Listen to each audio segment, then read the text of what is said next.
کر آگے دوسرے لوگوں تک پہنچا دیتے ہیں تو یہ آپ کی طرف سے صدقہ جاریہ بھی ہوگا۔ اس بات پہ میرا دل تڑپ رہا ہے، ہمیں بڑی فکر ہے کہ میت کا چہرہ قبلہ کی طرف ہو۔ کاش ہم مرنے سے پہلے اپنا چہرہ قبلہ کی طرف کر لیں۔ دل کے دریا کو کسی روز اتر جانا ہے، اتنا بے سمت نہ چل، لوٹ کے گھر جانا ہے۔ بسم اللہ الرحمن الرحیم۔ عالم اسلام اس وقت جن مسائل سے دوچار ہے ان میں کرونا سے پیدا شدہ مسائل بڑی اہمیت رکھتے ہیں۔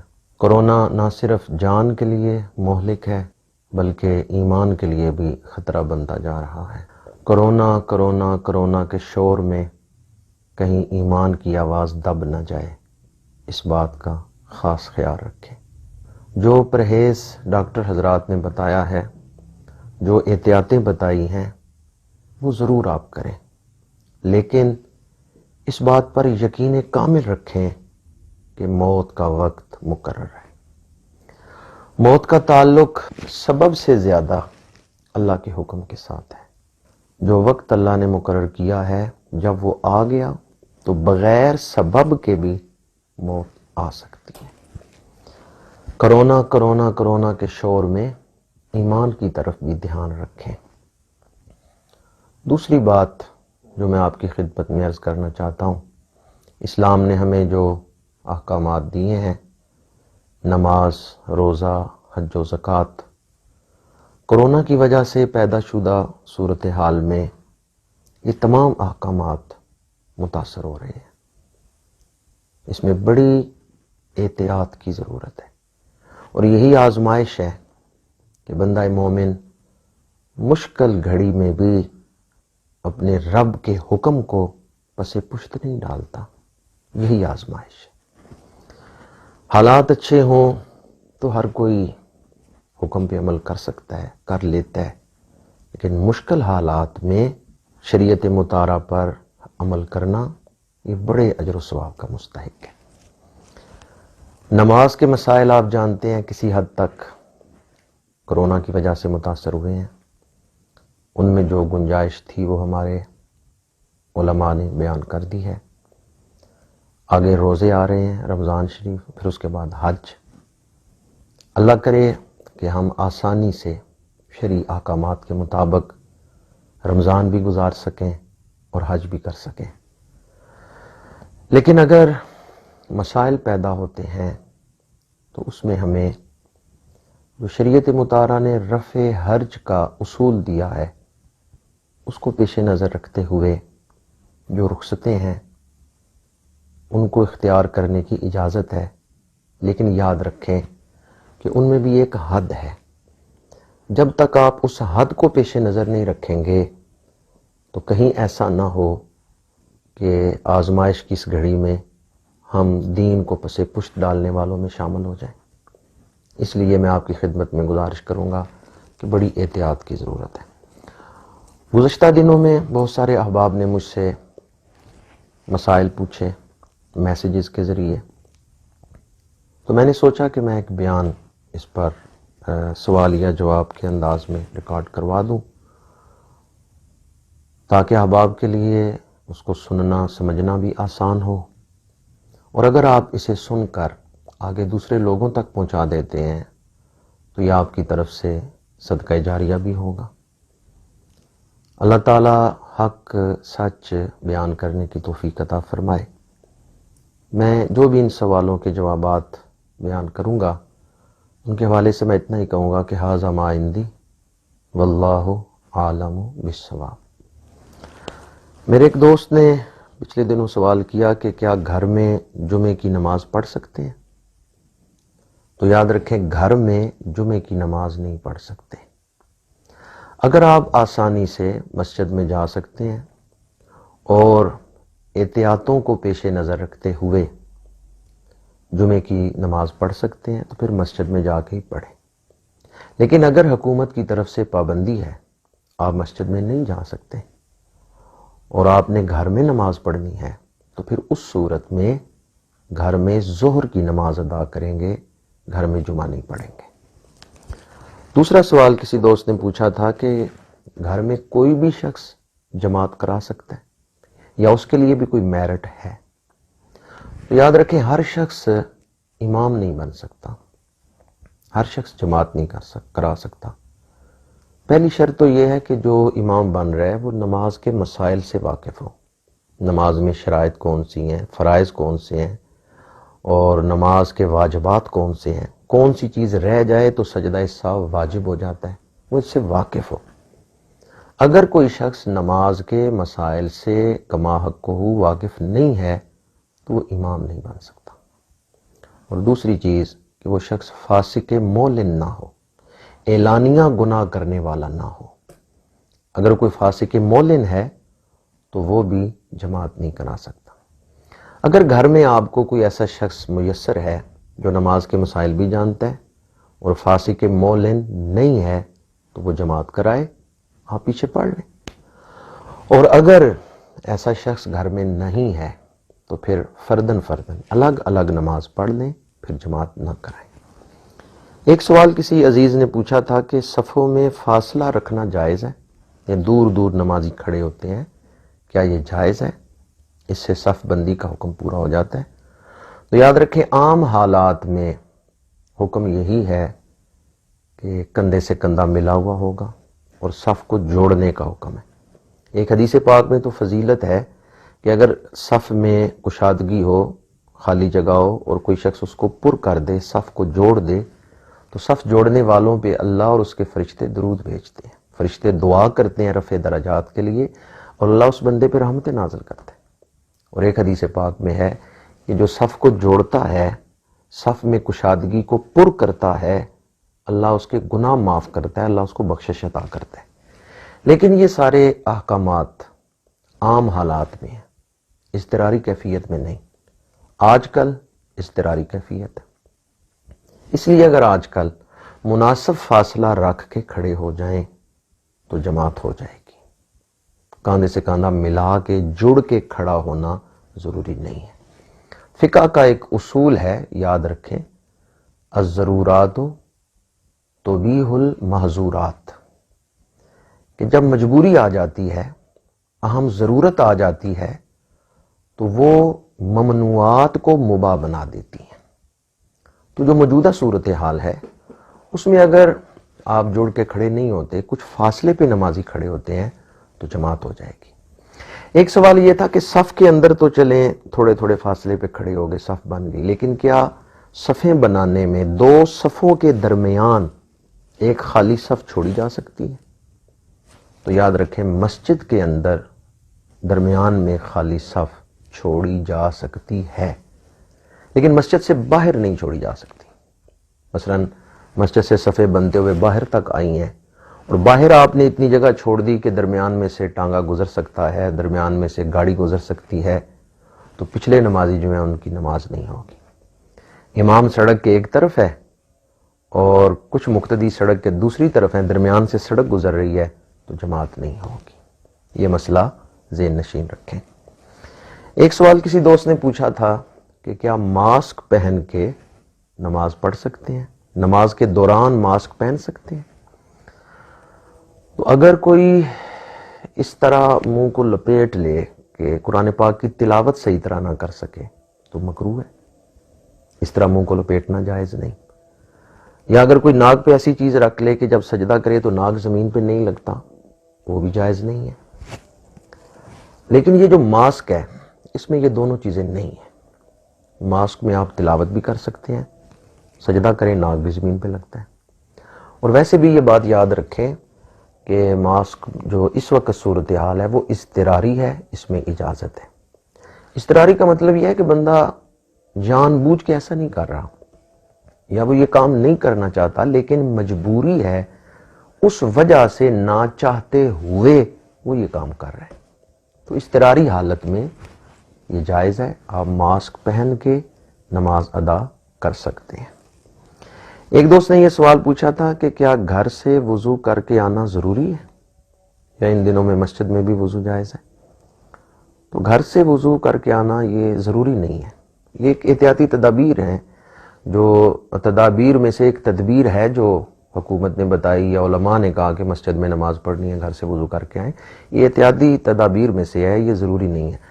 اگر کوئی مسجد میں وضو کرے تو وہ اس احتیاط کو پیش نظر رکھے کہ جب وضو کر کے اٹھے تو اس کے وضو کا پانی جو ہے وہ مسجد کی حد کے اندر نہ گرے، یہ مکروہ ہے، اس میں کراہت ہے، ناپسندیدگی ہے۔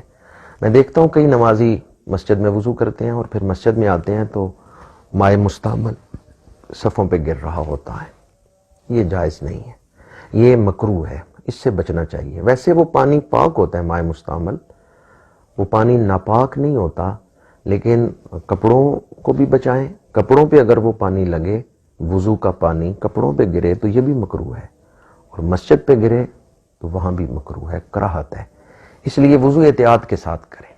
ہاں ایک صورت ہے کہ اگر آپ وضو علی الوضو کر رہے ہیں، یعنی پہلے سے آپ کا وضو تھا، آپ نے صرف فضیلت کے لیے وضو کیا، تو اب جو وضو علی الوضو کا پانی ہے وہ مکروہ نہیں ہوگا، اس میں کراہت نہیں ہوگی اگر وہ کپڑوں پہ یا زمین پہ گرے تو۔ ایک دوست نے سوال کیا کہ مصافحہ ترک کرنا گناہ تو نہیں؟ مصافحہ کرنا واجب یا فرض نہیں ہے۔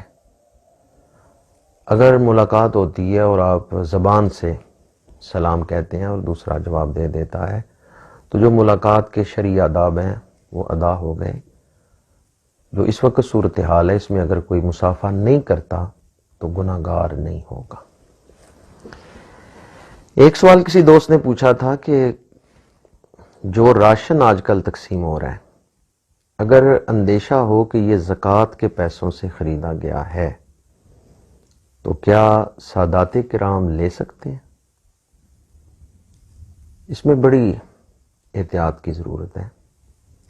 اگر راشن تقسیم کرنے والا یہ بتائے کہ یہ راشن زکوٰۃ کے پیسوں سے ہے تو پھر سادات کرام نہیں لے سکتے، لیکن اگر دینے والے نے یہ نہیں بتایا، اس نے ویسے ہی تقسیم کیا کہ ایک مشکل وقت ہے اور قوم کی مدد کرنی چاہیے، ہاتھ بٹانا چاہیے، وہ اس نیت سے تقسیم کر دیتا ہے، سادات کرام کو اس کا پتہ نہیں ہے، تو مستحق جو سادات ہیں وہ لے سکتے ہیں۔ اور اس موقع پر میں یہ بھی گزارش کروں گا اپنے احباب سے کہ سادات کرام بڑے عظیم خاندان سے ہیں، ہمارے آقا کریم صلی اللہ علیہ وآلہ وسلم کا خاندان۔ آپ زکوٰۃ سے ہٹ کے، صدقہ و خیرات سے ہٹ کے ویسے اپنے مال سے اس موقع پر جو سفید پوش سادات ہیں ان کی خدمت کریں، اس سے یقیناً میرے آقا کریم صلی اللہ علیہ وآلہ وسلم کا قلب اقدس خوش ہوگا۔ ایک دوست نے سوال پوچھا تھا کہ اگر کوئی شخص موجودہ حالات کی وجہ سے بے روزگار ہو، گھر کا خرچ چلانے کے لیے قرضہ لینا پڑے تو کیا زکوٰۃ لے سکتا ہے؟ اگر کوئی شخص پہلے باروزگار تھا اور گھر کا خرچ چلا رہا تھا، لیکن کرونا کی وجہ سے اب وہ بے روزگار ہو کے بیٹھا ہوا ہے، گھر کا خرچ چلانے کے لیے قرض لینے کی ضرورت ہے، تو اب وہ شخص زکوٰۃ لے سکتا ہے، آپ اس کو زکوٰۃ دے سکتے ہیں۔ ایک دوست نے پوچھا کہ راشن دیتے ہوئے یہ کیسے پتا چلے کہ آدمی مستحق ہے یا نہیں؟ آپ تحریک کریں، یعنی آپ ذہن دوڑائیں کہ یہ راشن کا مستحق ہے یا نہیں، یہ میری اس مدد کا مستحق ہے یا نہیں، پھر جو آپ کا ذہن فیصلہ کرے آپ اس کے مطابق دے دیں۔ اگر وہ مستحق ہے تو فابہا، اور اگر مستحق نہیں تھا لیکن آپ نے غور و فکر کر کے دیا ہے پھر بھی آپ کو اجر مل جائے گا۔ ہاں راشن لینے والوں کو احتیاط کرنی چاہیے کہ اگر ان کو ضرورت نہیں ہے تو وہ راشن نہ لیں، تاکہ کسی ضرورت مند تک وہ راشن پہنچ جائے، اس میں احتیاط کی ضرورت ہے۔ راشن لینے والا خدا خوفی سے کام لے، اگر ضرورت ہے تو لے، اگر ضرورت نہیں ہے تو وہ نہ لے تاکہ کسی مستحق تک وہ راشن پہنچے۔ ایک دوست نے پوچھا تھا کہ کیا کرونا سے مرنے والے کو شہید کہہ سکتے ہیں؟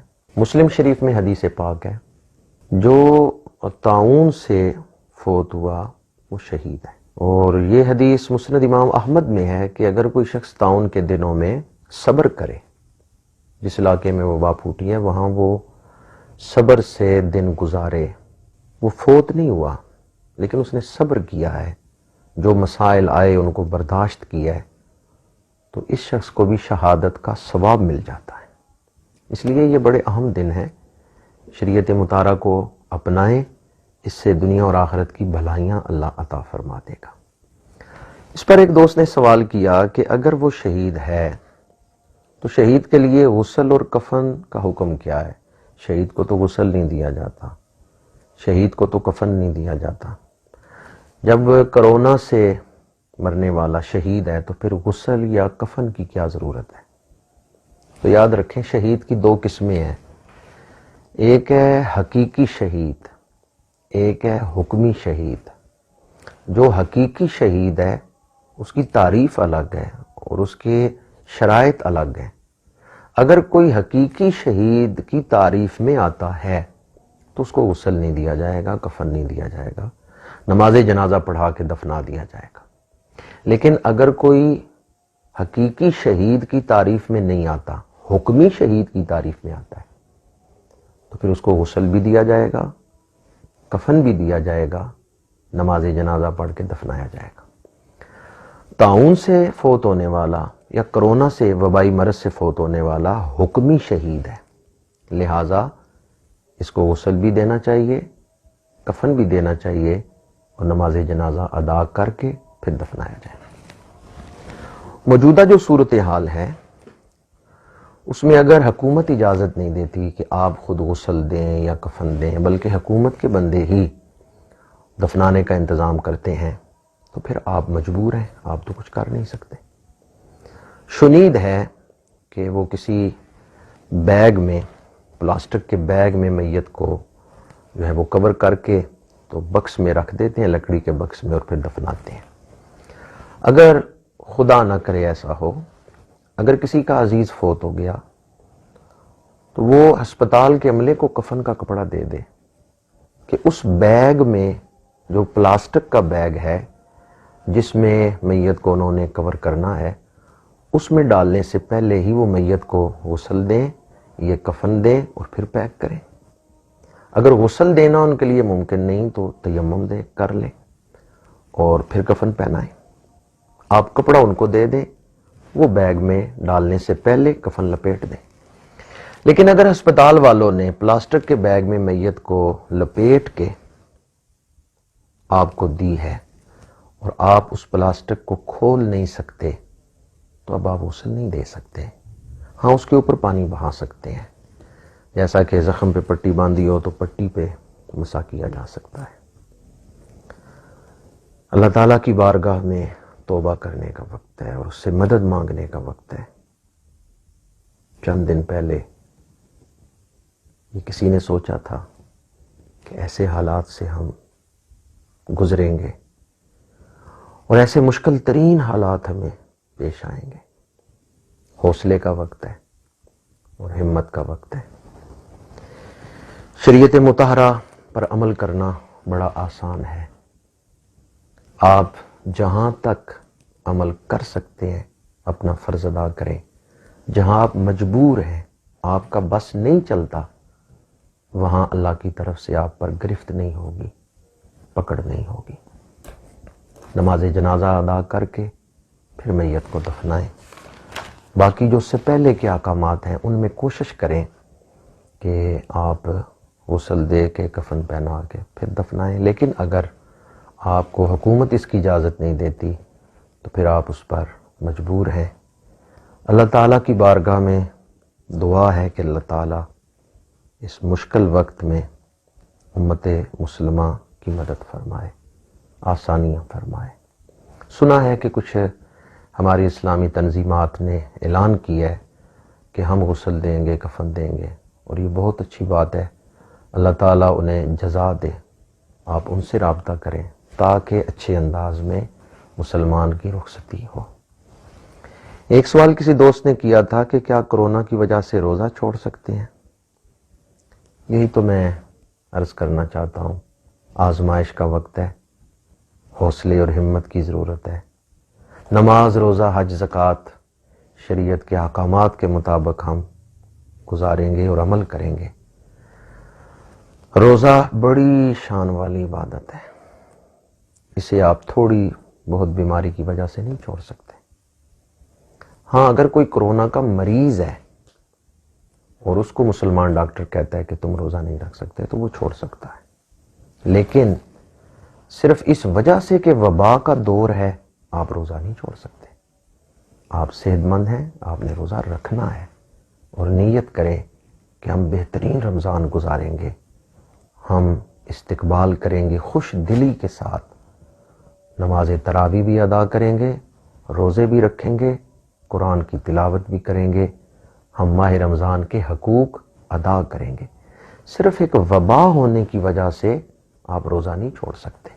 ہاں، اگر کوئی واقعتاً کرونا کا مریض ہے اور مسلمان ڈاکٹر جو کرونا کے مرض کی نوعیت کو بھی جانتا ہو کہ مریض کی نوعیت کیا ہے اور روزے کی شان بھی جانتا ہو، وہ کہہ دے تو پھر روزہ چھوڑا جا سکتا ہے۔ اسلام میں لچک ہے، اسلام کے ان احکامات میں، یہ جو فقہی احکامات ہیں ان میں بالخصوص روزے کے حوالے سے تو قرآن مجید میں ہے کہ مسافر اور مریض جو ہیں ان کو شریعت نے رخصت دی ہے، مریض جب صحت یاب ہو پھر وہ روزہ رکھ لے۔